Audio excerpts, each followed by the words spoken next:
नमस्कार, मी अक्षता पवार. न्यूज मराठी 24/7 मध्ये आपलं स्वागत. आज यवतमाळमध्ये बाळासाहेबांचा विजय निश्चित झालेला आहे. तरी आपलं नाव सर? सुनील मांगुळकर. आपण काय सांगणार आता? हा विजय निश्चितच होता यावर्षी आणि या सगळ्या गोष्टीला आळा बसणार आहे पुढे आणि यानंतर बाळासाहेबाचं नाव हे बुलंद होणार आहे एवढं सांगू शकतो. आम्हाला या बाळासाहेबाच्या विजयाने म्हणजे अक्षरशः खूप उत्साह वाटत आहे. खूप उत्साहाचं वातावरण आहे. खूप मेहनत घेतली होती आम्ही. गेली 40 वर्षापासून बाळासाहेबांनी जो मतदारसंघामध्ये काम केलेलं आहे त्या कामाची पावती त्यांना आज मतदारांनी या मतदार राजांनी त्यांच्या पारड्यात भरपूर सारं मतदान टाकून त्यांना विजयी केलं. त्याबद्दल आम्ही जनतेचे आभारी आहो. खूप प्रचंड मेहनत घेतली होती बाळासाहेब आणि बाळासाहेबाच्या असंख्य कार्यकर्त्यांनी.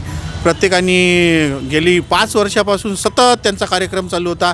आम्ही हे उघड्या डोळ्यांनी बघितलेलं आहे. बाळासाहेबाची शेवटची निवडणूक होती आणि ही निवडणूक म्हणजे भावनामय पद्धतीने ही निवडणूक लढल्या गेली. कारण बाळासाहेबांनी पहिलेच कबूल केलं होतं ही माझी शेवटची निवडणूक आहे आणि त्या निवडणुकीत आपलं मतदान रूपी आशीर्वाद मला द्यावे असं आवाहन केलं होतं बाळासाहेबांनी आणि त्या विनंतीस मान देत मतदार राजांनी त्यांच्या पारड्यात असंख्य मत टाकून त्यांना विजयी केलेला आहे. त्याबद्दल आम्ही खूप खूप खूप खूप आम्हाला खुशी झालेली आहे.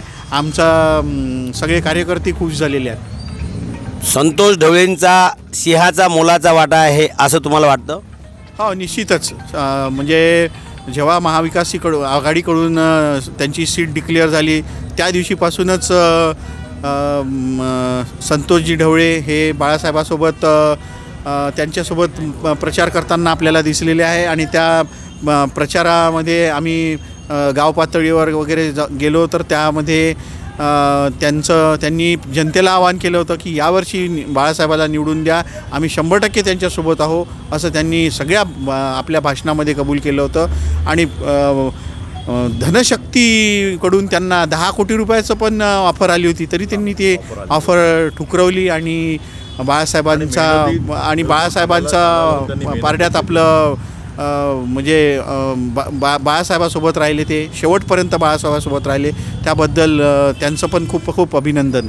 निश्चितच दोन्ही जबरदस्त ग्राउंड लेवलवर काम करणारे कार्यकर्ते आहे आणि दोघांचंही काम ग्राउंड लेवलवर आहे.